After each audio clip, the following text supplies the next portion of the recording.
ദൈവത്തിൻ്റെ പൊന്നു തിരുനാമത്തിന് സ്തോത്രം ചെയ്യുന്നു, സ്തുതിക്കുന്നു.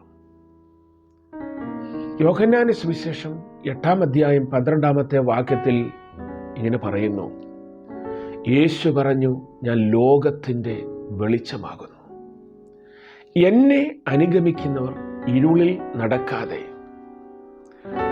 ജീവന്റെ വെളിച്ചമുള്ളവരാകും എന്ന് അരുളി ചെയ്തു. സ്തോത്രം.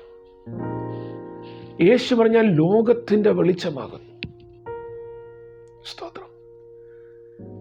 യേശു ലോകത്തിൻ്റെ വെളിച്ചമാകുന്നു എങ്കിൽ അവനെ അനുഗമിക്കുന്നവരായ നാം ഓരോരുത്തരും അതേ വെളിച്ചത്തിൽ നടക്കുന്നു, ആ വെളിച്ചത്തിൻ്റെ കീഴിലായിരിക്കുന്നു എന്നത് യാഥാർത്ഥ്യമായ ഒരു കാര്യമാകുന്നുവല്ലോ. ഉൽപ്പത്തി പുസ്തകം നാം വായിക്കുമ്പോൾ 1-ാം അധ്യായം 3-ാമത്തെ വാക്യത്തിൽ യഹോവയായ ദൈവം വെളിച്ചത്തെ ഉണ്ടാക്കി, വെളിച്ചമുണ്ടാകട്ടെ എന്ന് കൽപ്പിച്ചു, വെളിച്ചമുണ്ടായി. വെളിച്ചത്തിന് പകലെന്നും ഇരുളിന് രാത്രിയെന്നും പേരിട്ടു. സ്തോത്രം. എന്താണ് വെളിച്ചം? സ്തോത്രം. ബാഹ്യമായ നമ്മുടെ ഈ കണ്ണുകൊണ്ട് നാം ദർശിക്കുമ്പോൾ ഈ ലോകത്തിൻ്റെ നശ്വരമായ ഈ കണ്ണുകൊണ്ട് കാണുവാൻ കഴിയുന്നതായ എല്ലാ ബാഹ്യമായ പ്രകാശത്തെയുമാണ് വെളിച്ചമെന്ന് നമുക്ക് പറയുവാൻ സാധിക്കുന്നത്. എന്നാൽ ആന്തരികമായ വെളിച്ചവും ഉണ്ട്. സ്തോത്രം. ആന്തരികമായ വെളിച്ചം ലഭിച്ച ഒരു വ്യക്തി കർത്താവിനെ മുഖാമുഖം കാണുന്നു എന്ന് നമുക്ക് കാണുവാനായിട്ട് സാധിക്കുന്നു. സ്തോത്രം. യേശു കൈസരുടെ സ്ഥലത്തൂടെ കടന്നു പോകുമ്പോൾ യേശു തൻ്റെ ശിഷ്യന്മാരോട് ചോദിക്കുന്നു, നിങ്ങൾ ആര്? എന്നെക്കുറിച്ച് നിങ്ങൾ എന്തു പറയുന്നു? അപ്പോൾ ശിഷ്യന്മാരിൽ ചിലർ യോഹന്നാൻ എന്നും, ചിലർ ഏലിയാവെന്നും, ചിലർ ഇരമ്യാ പ്രവാചകന്മാരിൽ ഒരുത്തനെന്നും പറയുമ്പോൾ ശീമോൻ പത്രോസ് പറയുന്നൊരു വാക്ക് അവിടെ പ്രശസ്തിയുള്ളതാണ്. ശീമോൻ പത്രോസ് പറയുന്ന ജീവനുള്ള ദൈവത്തിൻ്റെ പുത്രനാകുന്നു എന്ന് പറയുമ്പോൾ കർത്താവായ യേശുക്രിസ്തു ശീമോൻ പത്രോസിനോട് പറയുന്നു, ബറയോന ശീമോനെ, നീ ഭാഗ്യവാൻ, സ്വർഗസ്ഥനായ ദൈവം നിനക്ക് വെളിപ്പെടുത്തി തന്നിരിക്കുന്നു. ഇതാണ് ആന്തരികമായ വെളിച്ചം എന്ന് പറയുന്നത്. സ്തോത്രം. ദൈവം നമുക്ക് ബാഹ്യമായ വെളിച്ചം തന്നിരിക്കുന്നതിനോടൊപ്പം ആന്തരികമായ വെളിച്ചം ദൈവത്തെ കാണുവാനും ദൈവത്തിൻ്റെ മഹത്വത്തെ കാണുവാനും തക്കവണ്ണം നമ്മുടെ ഉൾക്കണ്ണുകളെ, അകക്കണ്ണുകളെ പ്രകാശിപ്പിച്ചിരിക്കുമ്പോൾ നാം ദൈവം വെളിച്ചമാകുന്നു എന്ന് പറയുമ്പോൾ നാം ദൈവത്തിൻ്റെ മക്കളാകുന്നു എന്ന് പറയുന്നതിൽ യാതൊരു അതിശയോക്തിയുമില്ല. സ്തോത്രം. യേശു പറയുന്നു, ഞാൻ ലോകത്തിൻ്റെ വെളിച്ചമാകുന്നു. സ്തോത്രം. നിങ്ങൾ ഇരുളിൽ നടക്കാതെ ജീവന്റെ വെളിച്ചമുള്ളവരായിത്തീരുന്നു. സ്തോത്രം. അപ്പം യേശു വെളിച്ചമാകുന്നു എങ്കിൽ നാം ക്രിസ്തുവിനെ അനുഗമിക്കുമ്പോൾ നാമും വെളിച്ചമുള്ളവരായിത്തീരുന്നു. സ്തോത്രം. ആ വെളിച്ചം നാം മറ്റുള്ളവരിലേക്ക് പകർന്നു കൊടുക്കുവാൻ ദൈവം നമ്മെ ഓരോരുത്തരെയും കണ്ടിരിക്കുന്നു, അതിനായി വിളിച്ചിരിക്കുന്നു. വിളിച്ച് ദൈവത്തിൻ്റെ മഹത്വം വർണ്ണിക്കുവാനുള്ള കടമ നമുക്ക് ഓരോരുത്തർക്കും ഉണ്ട് എന്നുള്ളത് സത്യമായ ഒരു കാര്യമാണ്. സ്തോത്രം. മത്തായിയുടെ സുവിശേഷം 5-ാം അധ്യായം അതിൻ്റെ 14-ാമത്തെ വാക്യത്തിൽ പറയുന്നു, നിങ്ങൾ ലോകത്തിൻ്റെ വെളിച്ചമാകുന്നു. സ്തോത്രം. യേശു ലോകത്തിൻ്റെ വെളിച്ചമാകുന്നു പറയുന്നു. അതേ വാക്കുകൾ കൊണ്ട് തന്നെ യേശു പറയുന്നു, നിങ്ങൾ ലോകത്തിൻ്റെ വെളിച്ചമാകുന്നു. സ്തോത്രം. നിങ്ങൾ ലോകത്തിൻ്റെ വെളിച്ചമാകുന്നു എന്ന് പറയുന്നതോടൊപ്പം പറയുന്നു, വിളക്ക് കത്തിച്ച് തണ്ടിന്മേലല്ല, പറയാൻ കീഴില്ല, തണ്ടിന്മേലത്രേ വെക്കേണ്ടത്. സ്തോത്രം. അപ്പോൾ അത് വീട്ടിലുള്ള എല്ലാവർക്കും പ്രകാശിക്കും. സ്തോത്രം. വീട്ടിൽ ഉള്ള എല്ലാവർക്കും പ്രകാശിക്കുന്നത് കൊണ്ട് ആ വെളിച്ചം എല്ലാവരിലേക്കും ചെന്നെത്തുവാൻ ഇടയായിത്തീരും എന്നത് സത്യം തന്നെ എന്ന് വചനത്തിൽ നമുക്ക് വായിക്കുവാനായിട്ട് കഴിയും. അപ്പം നമ്മളിലുള്ള വെളിച്ചം മറ്റുള്ളവരിലേക്ക് നാം പകരുമ്പോൾ സ്തോത്രം, അവർ വെളിച്ചമായി തീരും, അവർ വെളിച്ചത്തിൻ്റെ അനുയായികളായി തീരും എന്നത് സത്യമായ ഒരു കാര്യമാകുന്നുവല്ലോ. സ്തോത്രം. കർത്താവായ യേശുക്രിസ്തു ഈ ലോകത്തിലേക്ക് വന്നു. സ്തോത്രം.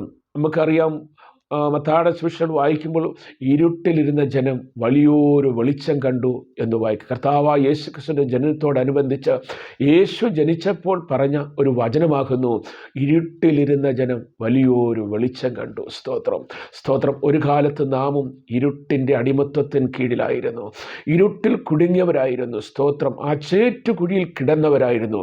ചേറ്റിൽ നിന്ന് നമ്മെ വലിച്ചെടുത്ത് ആ വെളിച്ചത്തിലേക്ക് കൊണ്ടുവന്നത് അവൻ്റെ വെളിച്ചത്തെക്കുറിച്ച് നാം പറയുവാനും അവൻ നമ്മെ രാജകീയ പുരോഹിത വർഗമാക്കി വെച്ചിരിക്കുകയും ചെയ്തിരിക്കുകയാകുന്നുവല്ലോ. വിശുദ്ധ ജനവുമാകുന്നുവല്ലോ. സ്തോത്രം. അവൻ്റെ വെളിച്ചത്തെ നമുക്ക് അവനെക്കുറിച്ചും അവൻ്റെ വെളിച്ചത്തെക്കുറിച്ചും ഈ ലോകത്തോട് വിളിച്ചു പറയുവാനുള്ള അവൻ നമുക്ക് അവകാശവും അധികാരവും നമുക്ക് തന്നിരിക്കുന്നു. സ്തോത്രം. ദൈവം വെളിച്ചമാകുന്നു എന്ന് പറയുമ്പോൾ അവനിൽ ഒട്ടും ഇരുട്ടില്ല എന്ന് 1 യോഹന്നാൻ്റെ പുസ്തകത്തിൽ അവിടുന്ന് ശിഷ്യനായ യോഹന്നാൻ സ്നാപകൻ വെളിപ്പെടുത്തുന്നു. ഞങ്ങൾ കണ്ടതും ഞങ്ങൾ തൊട്ടതും ഞങ്ങൾ അനുഭവിച്ചതുമായ ആ വെളിച്ചം അവനിൽ ഒട്ടും ഇരുട്ടില്ല എന്നുള്ളത് ഞങ്ങൾ പരമാർത്ഥമായി നിങ്ങളോട് അറിയിക്കുന്ന ദൂതനാകുന്നു എന്ന് യോഹന്നാൻ അവിടുന്ന് വെളിപ്പെടുത്തുന്നു. സ്തോത്രം. ആ വെളിച്ചത്തെക്കുറിച്ച് സാക്ഷ്യം പറയുവാൻ, ആ വെളിച്ചത്തെക്കുറിച്ച് ദൈവത്തിൻ്റെ മഹിമയെക്കുറിച്ച് പറയുവാൻ തക്കവണ്ണം ദൈവം നമ്മളെ ഓരോരുത്തരെയും ഇടയാക്കുന്നതോർത്ത് ദൈവത്തെ സ്തുതിക്കുന്നു. സ്തോത്രം. യാക്കോബിൻ്റെ ലേഖനം 1-ാം അധ്യായം 17-ാമത്തെ വാക്യത്തിൽ പറയുന്നു, എല്ലാ നല്ല ദാനവും തികഞ്ഞ വരമൊക്കെയും ഉയരത്തിലെ വെളിച്ചങ്ങളുടെ പിതാവിങ്കൽ നിന്ന് വരുന്നു. സ്തോത്രം. നമുക്ക് തരുന്ന എല്ലാ നല്ല ദാനങ്ങളും ഉയരത്തിൽ നിന്ന് വെളിച്ചങ്ങളുടെ പിതാവിങ്കൽ നിന്ന് അവൻ നമുക്ക് തരുന്നു എന്നതോർത്ത് നമുക്ക് ദൈവത്തെ സ്തുതിക്കാം. സ്തോത്രം. അവൻ നല്ലവനല്ലോ, അവൻ്റെ ദയ എന്നേക്കുമുള്ളത്. നാം ആ വെളിച്ചത്തെക്കുറിച്ച് സാക്ഷ്യം പറയുവാൻ വന്നവരായ ഓരോരുത്തരുമാകുന്നുവല്ലോ. അവൻ്റെ രക്ഷയ്ക്ക് വേണ്ടി അവൻ നമ്മളെ വിടുവിച്ച ആ കരുണയോർത്ത് അവനെ സ്തുതിക്കുവാനും മൗത്വപ്പെടുത്തുവാനും അവൻ്റെ രക്ഷയെ വർണ്ണിക്കുവാനും തക്കവണ്ണം ദൈവം നമ്മെ വിളിച്ച് അവൻ നമ്മെ അവൻ്റെ രാജ്യത്തിലാക്കി വച്ചിരിക്കുന്നു എന്നുള്ളത് വാസ്തവമായ ഒരു കാര്യമാകുന്നുവല്ലോ. സ്തോത്രം. ഇങ്ങനെ വായിക്കുന്നു, 2 കൊരിന്ത്യർ ലേഖനത്തിൽ 4-ാം അധ്യായം അതിൻ്റെ 6-ാമത്തെ വാക്യത്തിൽ ഇങ്ങനെ വായിക്കുന്നു, ഇരുട്ടിൽ നിന്ന് വെളിച്ചം പ്രകാശിക്കണമെന്ന് അരുളി ചെയ്ത ദൈവം യേശുക്രിസ്തുവിൻ്റെ മുഖത്തിലുള്ള ദൈവ തേജസ്സിൻ്റെ പരിജ്ഞാനം വിളങ്ങിക്കേണ്ടതിന് ഞങ്ങളുടെ ഹൃദയങ്ങളിൽ പ്രകാശിക്കുന്നു. സ്തോത്രം. യേശുക്രിസ്തുവിൻ്റെ തേജസ്സിലുള്ള ആ തേജസ് നമ്മുടെ ഹൃദയങ്ങളിൽ പ്രകാശിക്കുവാൻ തക്കവണ്ണം ആ പ്രകാശം ഈ ലോകത്തിൽ ഒരു തിളങ്ങുന്ന ഒരു കത്തി ജ്വലിക്കുന്ന വിളക്കായി തീരുവാൻ, ശോഭിച്ച് കത്തി ജ്വലിച്ച് അത് പടരുന്ന ഒരു വിളക്കായി തീരുവാൻ തക്കവണ്ണം ദൈവം നമ്മളെക്കുറിച്ച് ആഗ്രഹിക്കുന്നു. സ്തോത്രം. 119-ാം സങ്കീർത്തനം 105-ാം സങ്കീർത്തനം ഇങ്ങനെ വായിക്കുന്നു, നിൻ്റെ വചനം എൻ്റെ കാലിന് ദീപവും എൻ്റെ പാതയ്ക്ക് പ്രകാശവുമാകുന്നു. സ്തോത്രം. ആ വചനം നമുക്ക് കാലിന് ദീപമായി പാതയ്ക്ക് പ്രകാശമായി ദൈവം നമ്മെ നടത്തുവാൻ ഇടയാക്കട്ടെ. നമ്മളെ ഓരോരുത്തരെയും നടത്തുവാൻ ഇടയാക്കട്ടെ. ആ ദൈവവചനം നമ്മൾക്ക് ഗ്രഹിക്കുവാൻ തക്കണം ഇടയാക്കട്ടെ. ആ സുവിശേഷം നമുക്ക് അറിയിക്കുവാൻ തക്കണം ഇടയാക്കട്ടെ. ദൈവത്തിൻ്റെ കരുണയ്ക്കായിട്ട് സ്തോത്രം ചെയ്യുന്നു, സ്തുതിക്കുന്നു. അവൻ്റെ വെളിച്ചം നമ്മളിലേക്ക് പ്രകാശിക്കട്ടെ. ഇരുട്ടിൽ നിന്നും നമ്മെ പുറത്തു കൊണ്ടുവന്ന ദൈവം, അന്ധകാരത്തിൽ നിന്ന് നമ്മെ പുറത്തു കൊണ്ടുവന്ന ദൈവം, അവൻ്റെ വെളിച്ചത്തെ കാണുവാനും അവൻ്റെ വെളിച്ചത്തിന് സാക്ഷ്യം നിൽക്കുവാനും അവൻ്റെ വെളിച്ചത്തിന് കൂട്ടവകാശികളാകുവാൻ തക്കവണ്ണം ദൈവം നമ്മെ വിളിച്ച് വേർതിരിച്ച് ഈ ഭൂമിയുടെ പരപ്പിലാക്കിയിരിക്കുമ്പോൾ ആ വെളിച്ചത്തെക്കുറിച്ച് സാക്ഷ്യം പറയുവാൻ നമ്മെ തെരഞ്ഞെടുത്തു. അവൻ നമ്മെ ദത്തെടുത്തു.